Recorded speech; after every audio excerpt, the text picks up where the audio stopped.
I made a decision early on in my career that I was not gonna let anything or anyone pull me back. Waking up, being a better version of myself than I was yesterday. Main objective is to go get the money, man, so that's what you gotta do. Well, you know, season 3, the final season of Power Book 4, of course, is coming out November 7th. I've been watching, well, Power from the beginning, but there's so many different twists and turns. I just love the way it became this whole universe of different spin-offs. The Power series is just like, it was just big for the culture. Just like how captivating it was, where everybody was so invested into like the series and the characters and stuff. When I'm on the road, I can't wait to get back home just to go, you know what I'm saying, watch all the different, you know, spin-offs when the whole Power universe. But hip hop, it just like gave us something to like do rap about, like metaphorically you saying songs or putting stuff in your lyrics about like Ghost character or Tommy character or Kanan character, Tariq. Like it's so many different like artists that they use, you know what I'm saying, that series and what it was for like inspiration in their music and their art. So I feel like it definitely was important for hip hop, like just to have that.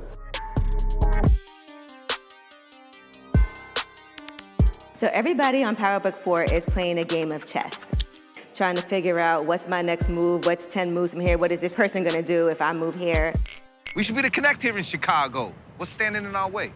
Just the 2 biggest connects in Chicago, the Serbs and Miguel. If we want to become the biggest connects, then that means those 2 motherfuckers have to die. That shit could happen.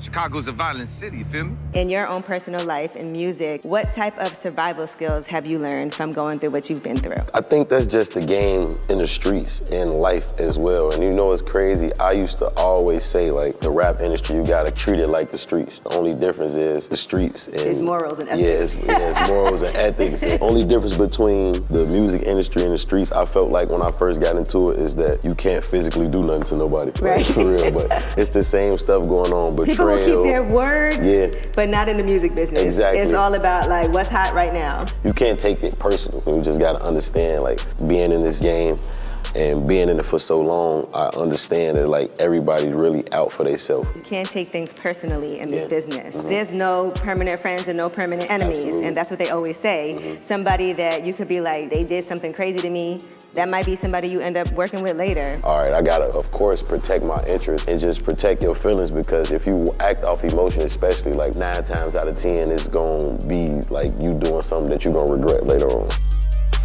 The biggest consequences I feel I've faced, and one of the things that hurt me the most, chasing success, you do lose people that you love. Jealousy and envy starts to come out and come into play.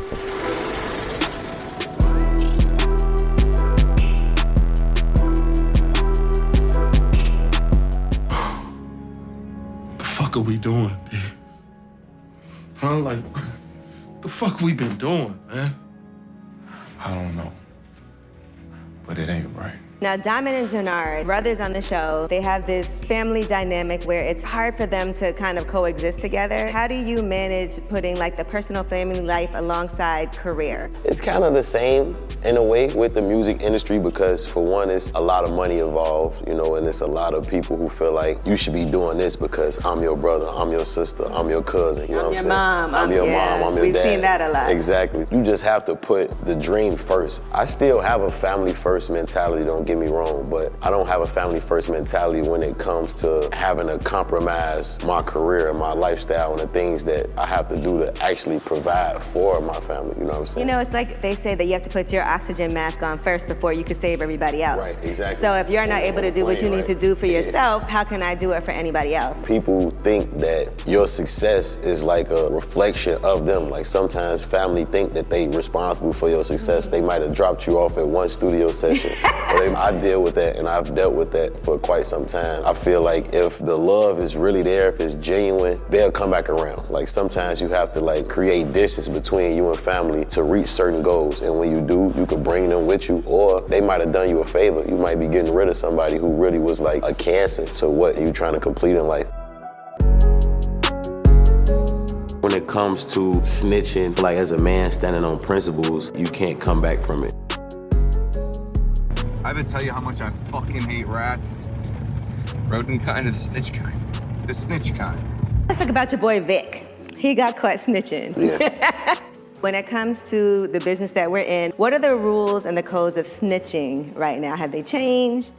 I feel like It should never change, like, at all. But like, internet culture or what it is now is like, it's easy for stuff to kind of get swept under the rug because you have so many people giving their opinion about something who not in that field or in that lane. You know, like on the internet, you could think you arguing with somebody that act like they know what they talking about, and it could be like a 12-year-old from like Utah trying to defend somebody for doing something that should be unforgiving, but they never been in a situation or a predicament where they had to like stand on any kind of code of honor. For me, snitching is like the worst thing you could do. But see, like how we talked about earlier, the music business is different than the streets. Nowadays, the younger generation really don't care if somebody snitches. The name of the game is music. Music is always definitely gonna win. It only apply to people in the streets. Like, if you're in the streets, it's a certain code that you live by where it's just like, that's the unthinkable, you know what I'm saying? But like, that's survival mode. Like, if somebody has a real mentality based on survival, they'll do anything. They'll snitch, they'll betray whoever, they would do anything to just protect their interests for the moment. And I mean, I believe in karma, it always comes back. You know, you never really get